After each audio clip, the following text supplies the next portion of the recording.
Gazipur চৌরাস্তায় valley নামক একটা আবাসিক হোটেলের 3 তলায় 307 নম্বর রুমে একটা হত্যাকাণ্ড হয় এবং হত্যাকাণ্ডের শিকার হন শান্তা নামের একজন ভদ্রমহিলা। ওনার স্বামী কর্তৃক আসলে পরবর্তীতে আমরা যেটা তদন্ত পেয়েছি এবং খুব অল্প সময়ের ভিতরে আমরা সেই ঘাতক স্বামীকে গ্রেফতার করতে সক্ষম হই। আমাদের একটা চৌকস টিম, তারা অভিযানিক টিম শুরু থেকেই তদন্তের সাথে ছিল।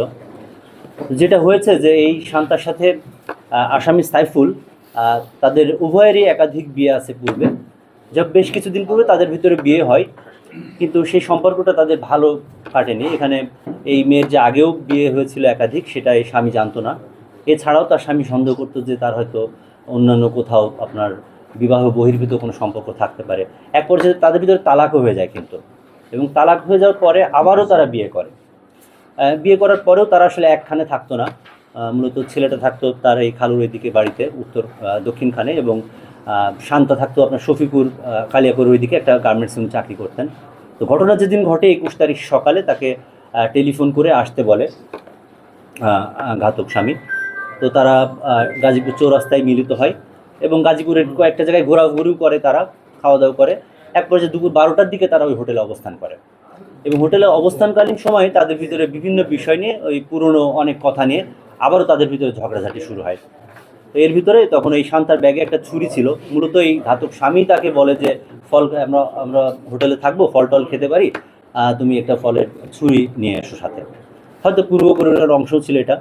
তো যাই হোক, ঝগড়াঝাটির এক পর্যায়ে তাকে ওই আসামিও তাকে ডিজিজকে একটা চড় মারে, সেই মহিলাও তাকে খামচি মারে। এরকম মোটামুটি একটা ফিজিক্যাল অ্যাসল্টের মতো পরিস্থিতি হয়ে এক পর্যায়ে তার ব্যাগ থেকে ওই ছুরি বের করে নিয়ে তার গলায় পোঁচ দেয় এবং বুকেও পর্যপুরে আঘাত করে এবং সেখানে তার মৃত্যু হয়। এবং হোটেলেও তারা আসলে বিনা আপনার বেনামি পরিচয়ে ওখানে ভর্তি হয়েছিল। এই সব কিছুই পূর্বপরিকল্পিত অংশগুলো আমরা মনে করছি এখন পর্যন্ত। তারপরে তো স্বামী পালিয়ে যায়। তো ঘটনাটা ঘটে পুলিশ পরবর্তীতে রাত 10টার দিকে জানতে পারে, যখন ওই রুমে কেউ আসা যাওয়া করে না। তখন ওই হোটেলের যারা আপনার কর্মচারী আছে তারা এটা প্রথমে লাশটা আবিষ্কার করে এবং পুলিশকে খবর দেয়। আমরা আসলে সেখান থেকেই আর কি আমরা ছায়া তদন্ত শুরু করি এবং তারই ধারাবাহিকতায় আজকে সকাল 7টার দিকে, তারও আসলে কিছুটা আগেই তাকে আমরা আয়ত্তে নিই, আমাদের আয়ত্তে নিই এবং তার দেখানো মতোই যে আপনারা দেখছেন যে ওই ডিজিজড যে শান্তা, তার মোবাইল ফোন, আইডি কার্ড, এগুলো নিয়ে সে পালিয়ে যায় দক্ষিণখানে এবং সেখান থেকে আমরা তাকে গ্রেফতার করতে সক্ষম হই। হোটেলে যে পরিচয়টা লেখা আছে, হোটেলের ছেলের নাম দেওয়া ছিল লিখন, তার অরিজিনাল নাম হচ্ছে সাইফুল ইসলাম, কিন্তু হোটেলে সে রেজিস্টারের নাম দিয়েছে লিখন নাম দিয়ে। আর শান্তা যে, তার নামটা শান্তাই ছিল।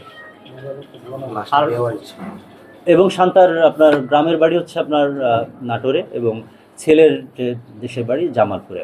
তারা মূলত এখানেই ভাসমান হিসাবে এখানে বিভিন্ন জায়গায় চাকরি করতো। ছেলেটা শেষ পর্যায়ে সে হচ্ছে একটা অটোরিকশা চালাতো। প্রথম যখন রাস্তা পাওয়া যায় তখন দেওয়ার এসেছিল, তার পরিচয়টা আমরা শনাক্ত করি। হ্যাঁ, এটা একটা গুরুত্বপূর্ণ বিষয়, যেহেতু তারা হোটেলে আসলে ছদ্ম পরিচয়ই বলতে পারেন, ভুয়া টেলিফোন নম্বর বা ছেলের নামটাও আপনার পাওয়া যায় না। পরে এটাতে আপনারা জানেন তথ্য প্রযুক্তি আছে, আঙুলের ছাপের মাধ্যমে প্রথমে আমরা মহিলার লাশটা শনাক্ত করি এবং সেই সাথে আসলে তার অন্যান্য তথ্য প্রযুক্তির সাহায্যে স্থানীয় কিছু সোর্স থাকে আমাদের, তাদের মাধ্যমেই রহস্যটা উন্মোচিত হয়। এখানে আপনার যে ছেলে অনেকটা নিশ্চিত, কারণ তার 164 আদালতে সে বিজ্ঞ আদালতে স্বীকারোক্তিমূলক জবানবন্দি দিয়েছে এবং সেখানে সে একাই ছিল মর্মে, এবং আমরা সিসিটিভি ফুটেজও পর্যালোচনা করব। যদিও এখন আসলে চূড়ান্তভাবে বলা সম্ভব না, কিন্তু প্রাথমিকভাবে এখন পর্যন্ত মনে হচ্ছে তিনি একাই এই হত্যাকাণ্ডটা ঘটিয়েছেন। তার আগে কোনো মামলা রেকর্ড আছে? হ্যাঁ হ্যাঁ, মাদক মামলা আছে। শান্তা আসলে গার্মেন্টস শ্রমিক। উনি যে নিটেক্স এখানে আছেন, ট্রপিক্যাল নিটেক্স নামক একটা প্রায় সময় দেখি যে এই ধরনের যে আবাসিক হোটেলগুলো আছে যেখানে ছদ্ম নামে বিভিন্নভাবে সেই অপরাধ সংগঠিত জায়গা থেকে।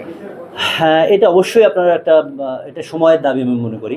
বাংলাদেশের প্রচলিত আইনে কোনো অপরাধের সাথে যদি কেউ সহায়তা করে থাকে, সেও কিন্তু এই অপরাধে দায়ী হয়। তো সেই হিসাবে এই যে খুনটা হলো, এর পিছনে আসলে তারা সচেতনভাবে এটার সাথে জড়িত হোক না হোক। আপনারা জানেন যে এই হোটেল নিয়ে আসলে রিসেন্ট ডেইজে 1-2 দিনের ভিতরেও বড় তোলপাড় হচ্ছে বাংলাদেশে।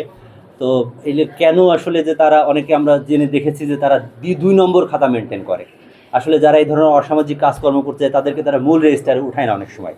উঠালেও সেটা কিন্তু নিয়ম হচ্ছে তার আইডি কার্ড নিতে হবে, স্বামী স্ত্রী থাকলে সেখানে আপনার বিবাহের যে আপনার ডকুমেন্টস আছে সেগুলো থাকার কথা, এনআইডি, মোবাইল ফোন নাম্বার। তো এইগুলো আসলে যাচাই করা হয় না, এটা আমাদের দেশীয় বাস্তবতা।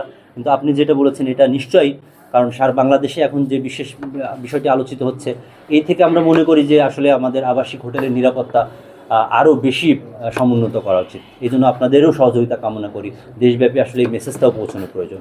সেক্ষেত্রে এই অপরাধীদের তো গ্রেফতার হ্যাঁ, এটা আসলে বললাম না, এটা কল অফ টাইম। এটা আসলে এই প্র্যাকটিসটাই নেই আমাদের দেশে, যে যারা হোটেলে হয়তো সরাসরি যদি কোনো রকম তাদের ইয়ে পাওয়া যায়, এই যে আউট অফ ইন্টারেস্ট তারা এই যে সুবিধাটা দিচ্ছে, এটাকে নিশ্চয়ই আমি আপনাদের মাধ্যমে উপযুক্ত কর্তৃপক্ষেরও দৃষ্টি আকর্ষণ করব। নিশ্চয়ই এই বিষয়ে একটা আরও পূর্ণাঙ্গ আইন এবং আইনের প্রয়োগও করা যেতে পারে, যাতে এই ব্যবস্থা করা হোক।